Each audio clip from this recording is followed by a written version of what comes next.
All right. So this is the internships webinar, but we will leave time at the end if there's questions about things like fellowships and whatnot. And so I'm going to share my screen for a moment and just go through a quick little presentation, because what webinar would be complete without a PowerPoint presentation?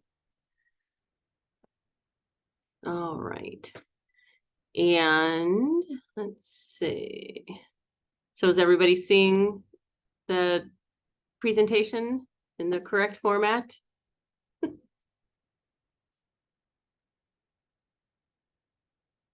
Okay, thank you.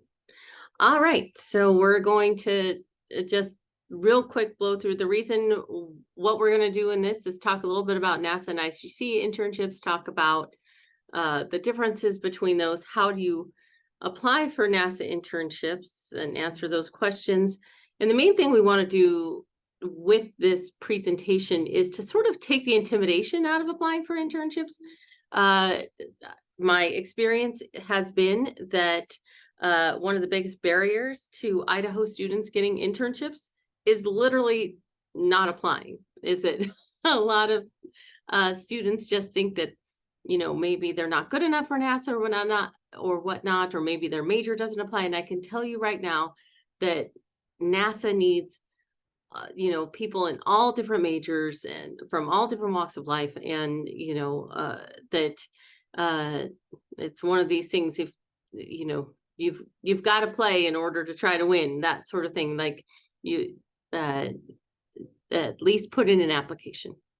And so we'll go on from there. So for those of you who are not familiar with the Idaho Space Grant Consortium, we are your connection to NASA in Idaho, and there's actually a Space Grant Consortium in every single state. So if you happen to leave Idaho, then you can find the Space Grant Consortium for that state. But a lot of what we focus, but each state does it differently. Some focus more on K through 12 stuff, others focus on you know, fellowships. We tend to do a little bit of everything, although we tend to put a lot of our focus on internships because we just think it is such a good experience and a good investment of our money for students to really try out, you know, working in the aerospace industry, whether at NASA or a contractor or an industry internship, whatever that is, just to get some real world experience. And so if you want to find out more about us, you can obviously always look at our website. And that we have 26 affiliates all throughout the state. That includes all of the institutions of higher education. So all of those, you know, so we have partners there. So if, for instance, you're looking for, you know, potentially other opportunities, we have a lot of good connections at all of these institutions. Okay, so let's get down to the basics. For NASA internships to receive funding from the Idaho Space Grant Consortium or whatnot, or NASA, the number one requirement, you have to be a U.S. citizen. So that's the basic. And then you have to be enrolled in a accepted/enrolled in at an accredited U.S. college. So Susie's unaccredited college of random things, it would not be an accredited institution. And then, let me let this other person in. If I can get there. Okay. And then having at least a 3.0 GPA. And so international students, it doesn't mean that there's not opportunities for you. It just means you've got to look a little harder and got to jump through a couple other hoops, like coordinating with the space agency or similar body within your home country. All right, moving on. So a couple of main things, and I'm actually gonna, once we're done with this presentation, I'll show you the NASA internship application system. But the big thing that I wanted to highlight here, so you go to intern.nasa.gov and eventually it brings you to this other link, which is where you start to apply. And it's a little hard if you can see my little arrow here. It says apply now. It's kind of tiny down there. It took me going, and NASA literally within the last week or so just redid their whole website. So all the things I used to know where they are have moved. So, but the big thing to draw your attention to, for those of you who have applied for NASA internships in the past, for summer internships, the deadline has traditionally been by like March 1st, before that summer. But this year they are introducing an early decision deadline, which means you should get your applications in by October 20th.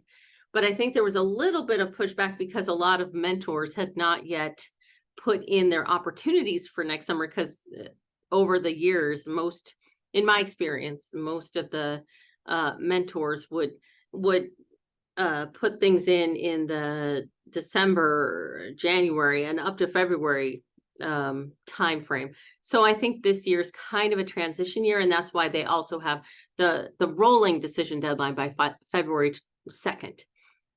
That being said, February 2nd being the drop dead, I would strongly encourage you to have your applications in, obviously if you want to hit the October 20th, great, but we would really encourage you to get them in by the beginning of January, end of December sort of thing, because even though the deadline's not until February, mentors are already going in and basically from October 20th, and they're already looking at applications. So just something to bear in mind. And again, we'll take a look at this, but this is an example of an opportunity in NASA's internship system, and we'll walk through that in a little bit. As a reminder for those of you who may not know, that these are all the places where NASA typically has internship opportunities. So NASA has 10 centers and then a couple of other facilities across the country. Unfortunately, right now, they are not offering internships on the International Space Station, although I would be the first to sign up for an internship on the International Space Station. That'd be very cool. But here on the ground, there's lots. And each of these has their own personality and sort of research portfolio. And so if you have questions about that, I'm happy to help direct you. Some of it you'll be able to see through the system, but for instance, as you can imagine, Wallop's flight facility, that does a lot of flight, but it actually does a lot of suborbital kind of flights. Jet Propulsion Laboratory, almost everybody's heard of them. They help put various spacecraft out into the solar system, like Mars rovers and missions to Jupiter and Europa and all that kind of thing. This is an old one. Dryden Flight Research Center. It's actually now called the Armstrong Flight Research Center. I've got to update my chart. And that they tend to do a lot of stuff with experimental supersonic aircraft and things like that. Marshall Space Flight Center tends to do a lot of stuff with rocketry, like building the big rockets to take us to the moon. Kennedy, obviously, there's a ton of stuff there with launch. Johnson does a lot of astronaut health. So there's a lot of things going on all over the place. So and right now I'm just talking about the NASA internship. So you can apply to an unlimited number of opportunities is what we have been told. However, as recently as this afternoon, I had a student in my office looking for help with how to clone the application, and the clone button was not there. So I've raised a flag to NASA headquarters to let them know that the clone function appears to be missing at the moment. So hopefully they will get that fixed shortly. And so in the past, people could only apply for up to 15. Now you can clone your application and as many times as you like. We had one student from Boise State last year put in over 130 applications. Obviously that takes time, but the ability to clone your application certainly helps. Consider being open to different locations, and you can think outside your major for sure, especially if you happen to be not very far into your major. Let's say that you are an engineering major, but you're a freshman, or a sophomore, so you don't have as many technical skills yet, consider applying for some of the other opportunities that that actually in the internship system you can select other or general, and it will show you a ton of opportunities that are not major specific, but just require some basic analytical skills and basic software skills or whatnot. And we'll run through that in a moment. And the other thing is that some of the opportunities have a list of skills, but some others don't. On the ones with like a large laundry list of skills, please don't think that in order to apply to that, you have to have, 10 out of 10 of those skills listed. If you have half of them, you're pretty good. So it just depends. Okay, the one thing with what the NASA internship system, and again, I'm going to show you, you can apply to some jet propulsion lab internships, but most of them will actually be on the JPL website. And we're going to post these slides on our website, idahospacegrantt.org, so you can access these later. But this is just one little reminder that while most people think that it's only engineers that can apply, engineers and scientists, to NASA internships, that there are interns available in all of these areas. And because NASA needs all of these things for the work that we do on Earth and in space.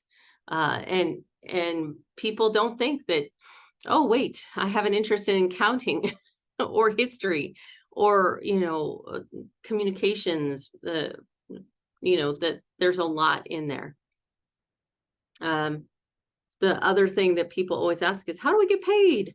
So there's two ways of getting paid. One is that you get paid directly by NASA, and that is because the program that you've applied for has money reserved for interns.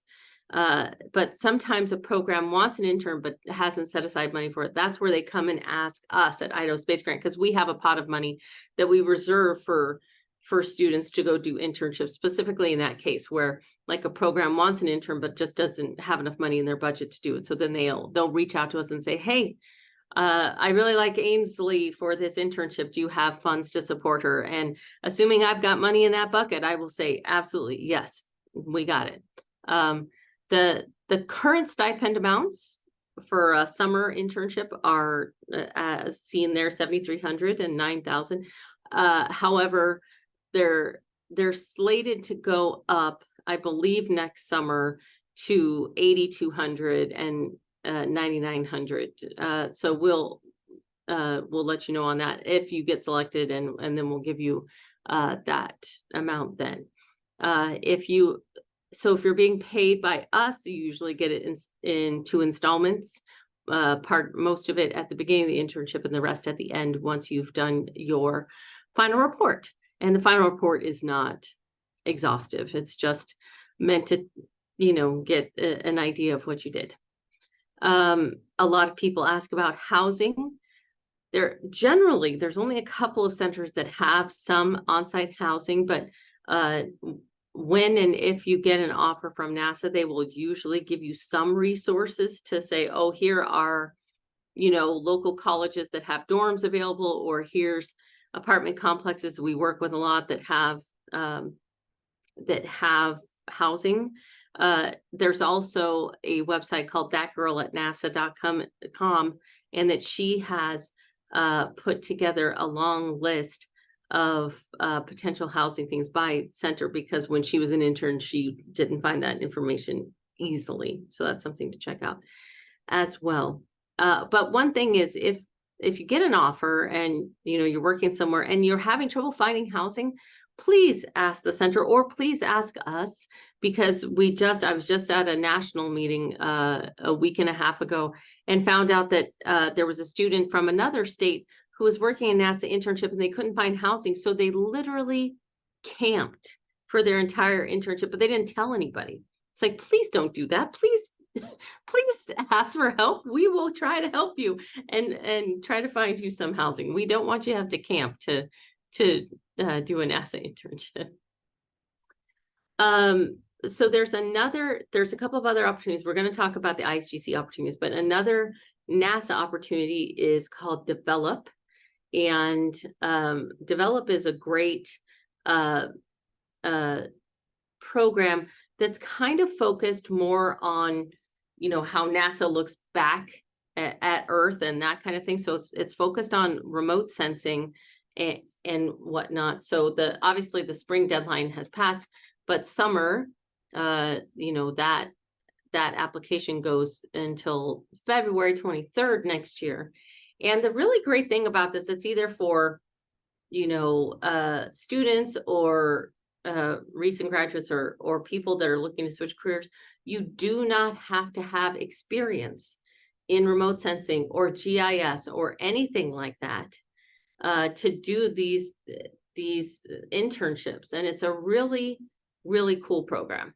Like they'll look at things like, because we have actually a node in Pocatello that focuses on wildfire and remote sensing. And then there's others at other centers, and there's even a couple of international locations that do just really interesting projects. And in the context of whatever project you select, you'll be getting trained on that stuff. So NASA Develop is a really great opportunity as well. And again, no experience necessary. So our Idaho-based internships. So this is another opportunity where, let's say that you have a favorite professor, or you've been working in someone's research lab as part of your normal college experience, and you'd like to work with them during the summer. So this is a great way to do that, is to, as long as we can find a way that it can connect to aerospace. And if you need help with that, we can help you kind of point you to some of NASA's resources to find out how a certain professor's research can apply to aerospace or NASA's activities. And so basically you fill out an application, you talk to the professor, you guys agree that this is something you want to do. You fill out the very basic application, and then the mentor fills in a recommendation form.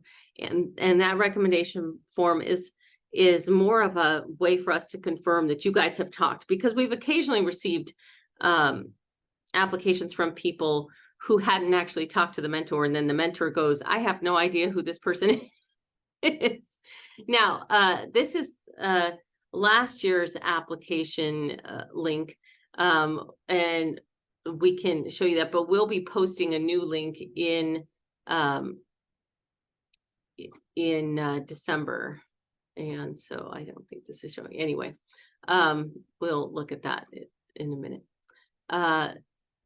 So the other thing that we are in the process of doing this fall is maybe seeing if we can, for those people who don't have an established mentor, we're trying to see if we can put together a list of mentors that are looking for students. So more to come on that as we develop that. And it's the same sort of payment. You get paid the same as if you were going on a NASA internship, in the same manner that we discussed before. Also, there's a couple of affiliates that are always looking for interns, including Bruno Dunes State Park and Craters of the Moon National Monument. Those are both south and east. The Bruno Dunes has a brand new telescope, like a $2 million telescope they just installed this year. So that's kind of cool. And it's more of like a community outreach sort of thing, like running the telescope and things like that. And so that's kind of a fun thing to consider. And if you have questions about that or want to be connected to the folks down at those parks, we can help connect you. All right, so before we, while I'm getting into our other stuff here, I just want to pause for a second and see if anybody has any questions before I do a little run through of the NASA application system. I'm not seeing any hands or anything like that, but, and Larissa, has there been anything in the chat? Nope. Okay, if you don't mind monitoring chat. Oh, we've got another person. Okay. Well, then we're just gonna keep on right now. So when you go to basically, we've always been told to go to intern.nasa.gov. It's right now being, if you put that in, you get redirected here, which is very fine. And so you saw a little screenshot of this. This is a great little video. I won't play it now, but I would suggest taking a look at it. It's inspiring and hopefully encouraging. And this sort of once again summarizes that you have to have at least a 3.0 and things like that, US citizen, and you have to be 16. So if any of you are Doogie Howser, if you even know that reference, you may not be able to do that. So if I was going to apply, it brings me here, which then I have to click again. Okay, let me see if I can make this a little bit bigger and a little bit easier to see for people. Okay, so it will bring you here and a couple of things to understand. And I know folks like Ainsley are familiar with this system already. But basically, it will bring you here. And these are just some of the sample things. Don't think that this is necessarily everything. Right now, it's starting to get, all the summer applications. This seems really intimidating, right? But don't let it be. There are a couple of videos that can help you. So click on up there. And again, the JPL site is here that you can click to, and there's a separate application you do for that. So let's just say, I'm just going to open up one of these, right? So for instance, we have got this on-site laser spark analysis. Now, again, like they'll say whether they're on-site or virtual, and some of them will be hybrid. This one's an in-person. So they talk about, okay, this is at Ames Research Center, so you can take a look at where that's at. You can read the description, and I really do encourage you to click in, read the description, that you're going to be running physical experiments, processing data, blah, blah, blah. And you're expected to do 40 hours a week from 8 a.m. to 5 p.m. Not all of them will say this stuff, but it's a good thing. And this one has some just basic skills, MATLAB, LabVIEW. They're asking for either seniors or, masters or graduates. So that's just one thing. And sort of they're looking for kind of in a case like this, where it's something like a senior or master's level, and they've got, like two skills, that would be one of those things where like, yeah, make sure you've got that. But let's say that you're a freshman, right? And you want to just search on freshmen. So then it'll show you sort of all the levels. So let's do something like, let's find a virtual. This is interesting. So this is one of those things where it's a virtual internship, and this is trying to get to costing models, right? So this is one of those cases where they're like, hey, we'll take anybody in accounting, business, computer science, et cetera, like that, data processing. And so you can sort of take a look here and see what and here they don't actually, say specific skills, but the qualifications needed to complete this project scope are small satellite design and missions, technologies, financial expertise, web app development, software programming. You may or may not have some of those. You might have a couple of them. And certainly if you are applying now, it does not take long to do some reading up on small satellite design and missions and technologies. You could read a lot of that in a relatively short time. We've got let's see. You've even got things, I always tend to use this this particular example, but there's like a history office intern. Literally, they are looking for where it says other, not listed, any major, any level. Although the preferred major is library, but if you don't have that, they'll go for anything. And so they have some on-site work and some off-site work. So you can sort of see and look through there, but they talk about the tasks and things like that. There was also, if we've talked about law, here's, here's a bunch of things where they're looking for, people with, law majors, etc., or whatnot that are studying law. So you can really just go through here, and I really do encourage you to click in, get an idea, because every mentor writes their application differently. And I feel like, let me just go here. It is freezing up on me. Can you guys still, hopefully I'm not frozen. Can I get some sort of We can hear you. Okay, good. All right. So that's just an idea. Look through. If I were you, if I was applying, I would search through here. And I believe that once you, and Ainsley, not to put you on the spot, but once you set up a profile in the Gateway system, is there a more robust search function, or is it very similar to this? I think it's pretty much just that. If I want to look for a specific center, I will put it there, but that's kind of the most helpful thing I have. Okay. No, I appreciate that. Thank you. But if it was me that was applying, I would sort of look through as many things as I could and start, because one of the questions I was helping a student with today was, what do I put for my skills?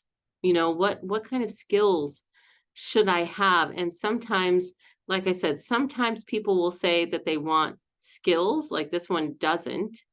Whereas others will say that they want skills, like here, they want Excel, PowerPoint, databases, etc., and things like that. So I would just go through that list and make a list of all of the opportunities, and I would just keep track of this number here, so that when I go to apply, I have that number. But I'd look through and see, okay, in all the things that I am interested in, what are the common skills they keep, if it's analytics, if it's knowing C++, is it computer aided drawing, is it social media, is it whatever, and you'll start to see what sort of things you should highlight within your application, if that makes sense. A couple of other things about applying to NASA: you do not have to have a recommendation letter. That used to be a requirement in the past. That is no longer the case. If you have recommendation letters, you can upload those, but they're not necessary. You do need to put in a copy of your transcripts. I believe unofficial transcripts are acceptable, but know that usually at some point you will have to update them, because they have to be current within 6 months of when you are going to start your internship. So let's say that you went ahead and applied for something in October and you got selected. Chances are in January, you'd have to make sure to go in there and update your transcripts, but it's a new process. So we're learning what they want to do. Okay. So, so in order to apply to one of these, if you do not already have a NASA Gateway ID, you can either go here, sign up, log in, or do apply now, and it'll bring you to the same place so that you need to sign up. And it's not, to my knowledge, it's not onerous to sign up. They're basically asking for contact information and some demographic information, which they don't, just to reassure people, from talking with the folks who are working on this system, they don't look at your demographic information individually, they just aggregate things. So just so you know. And so once you have, signed up and you can apply, you fill out the various fields. It's just like any job application. Couple of hints. Number one, apply.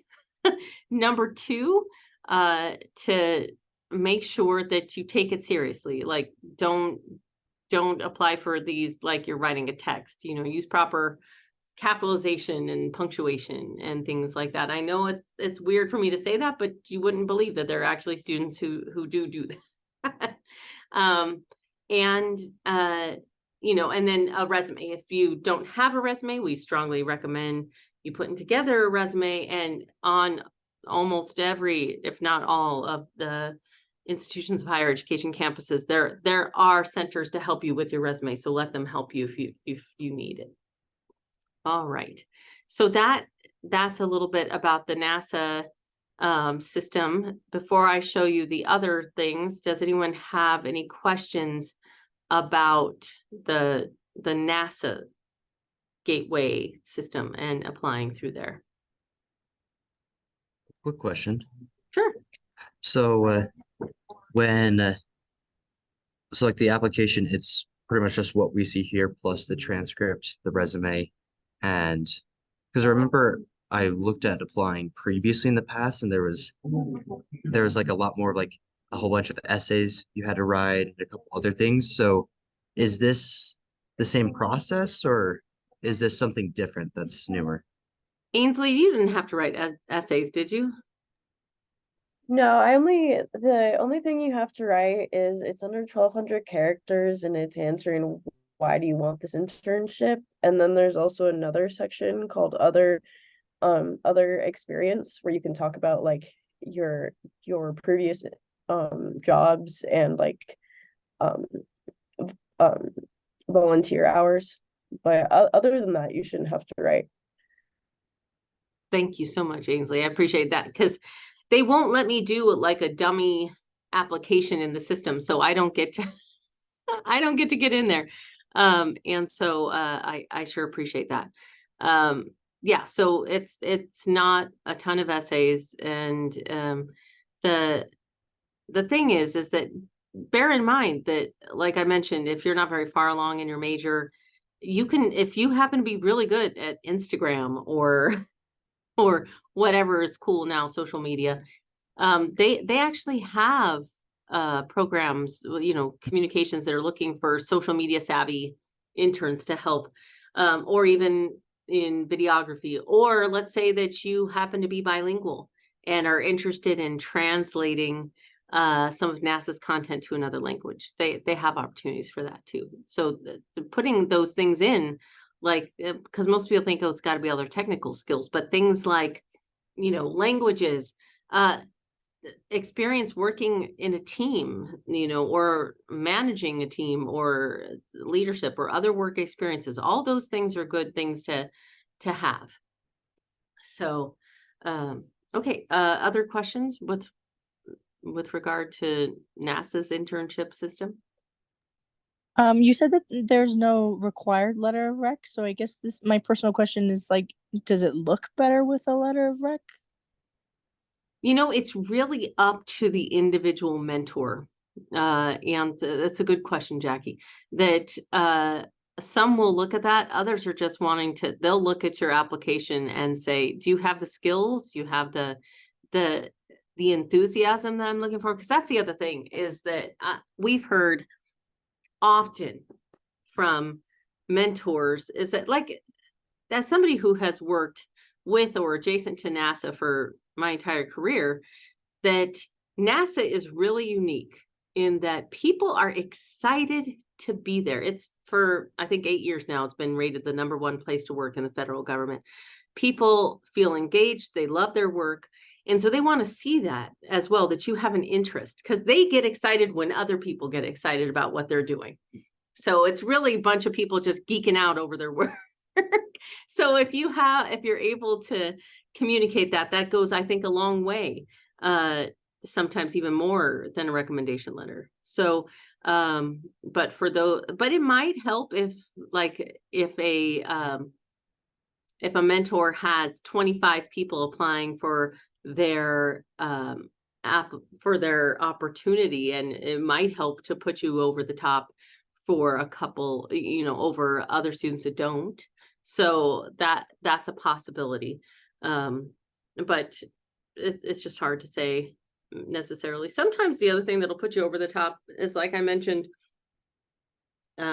we will let the NASA centers know that Idaho has funds available. So let's say that we get requests, so that we only have like requests from NASA centers for 2 interns, and we'll write back to NASA and be like, that's lame. We want to support 15 or 20 of them because we've saved money for that.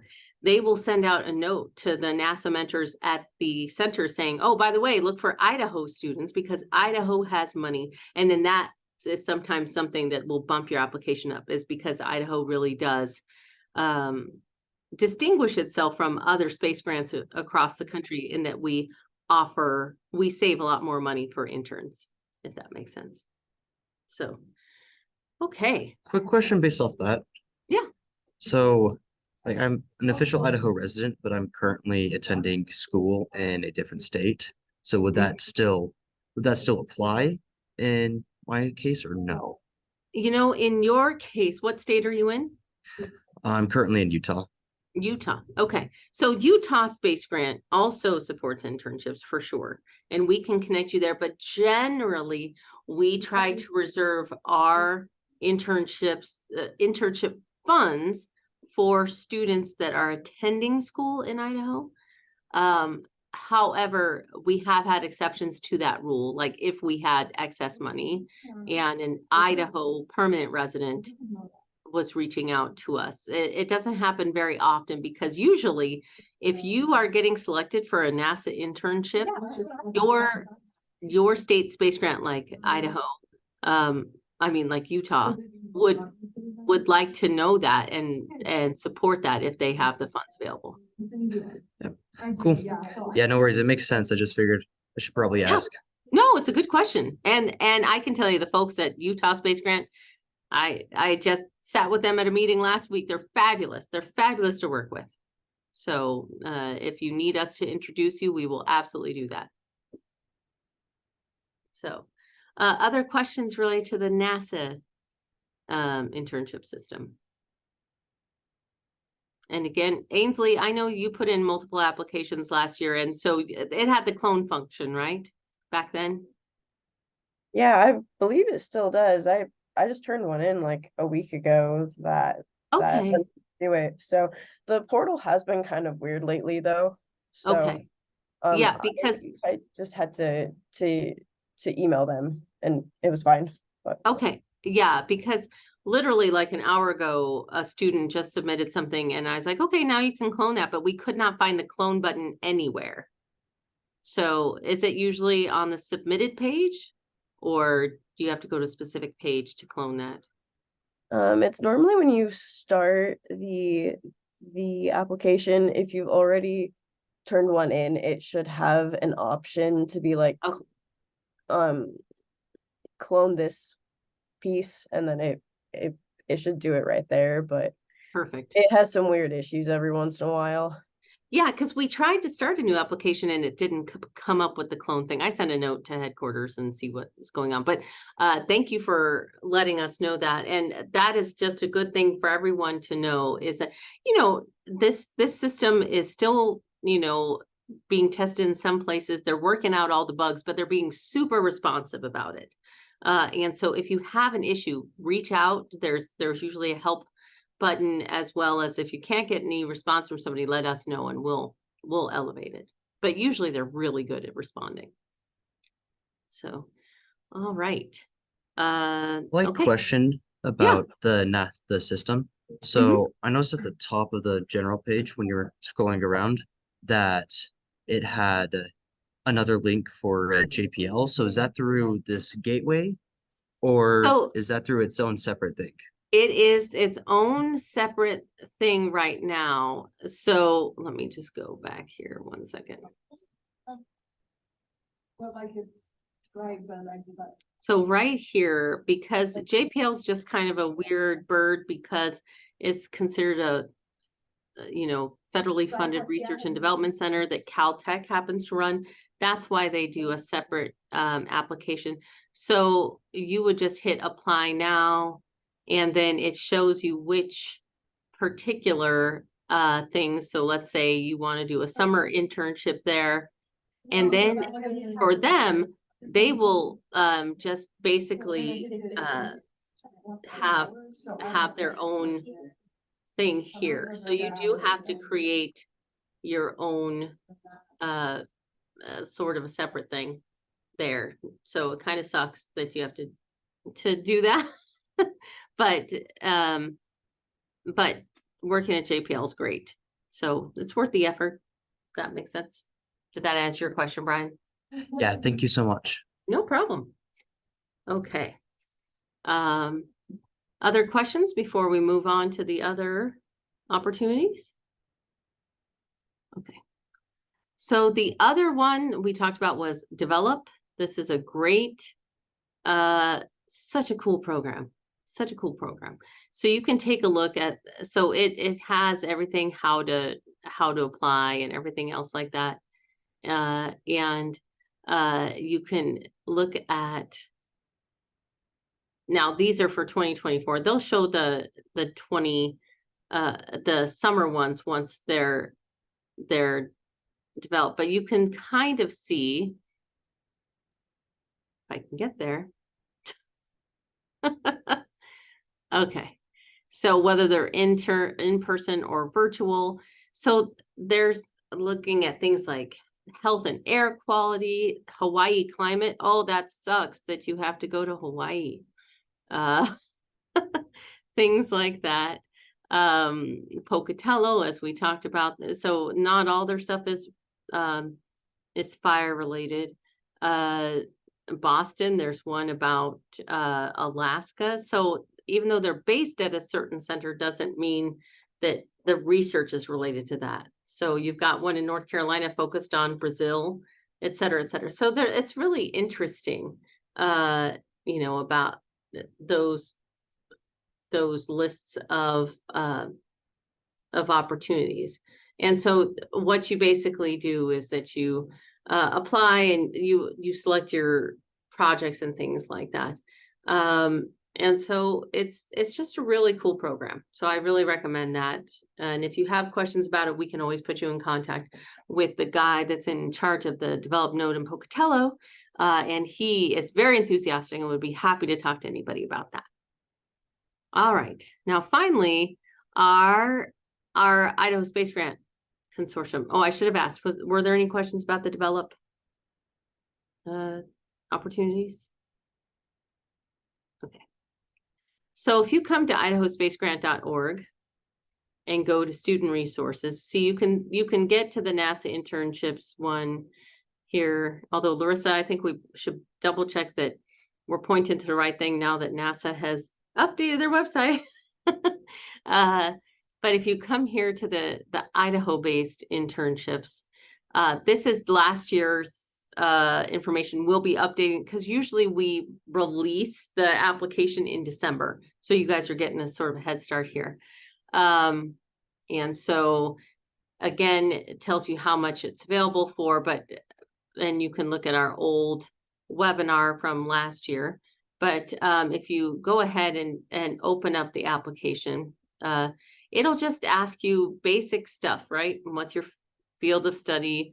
Tell us, I mean, it is, not much, what kind of research have you and your professor talked about doing, what your goals are, your career interests. I mean, 200 words or less. that kind of stuff. We try to make it brief and not a pain in the butt.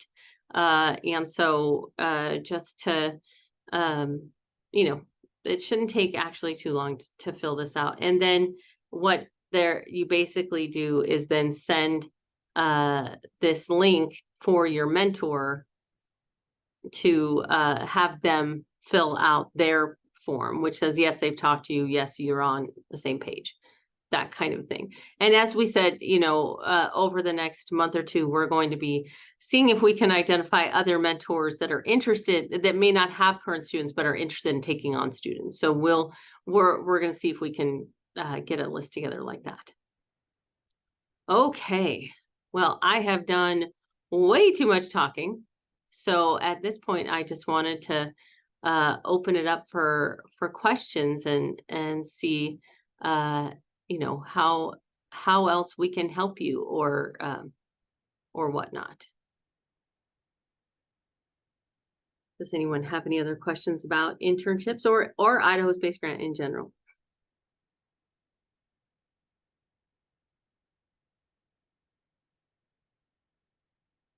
Man, I love it when I am so thorough, or I've put everybody to sleep. Either way. All right, Larissa, is there anything? No, this was quite useful. Thank you so much. Oh, it's our pleasure. It's our pleasure. We just want you guys to apply, even if you're applying in Utah, 100%. And Larissa, can you think of anything I left out? Not really. You seem pretty thorough from everything I said. No. Well, I sure appreciate it.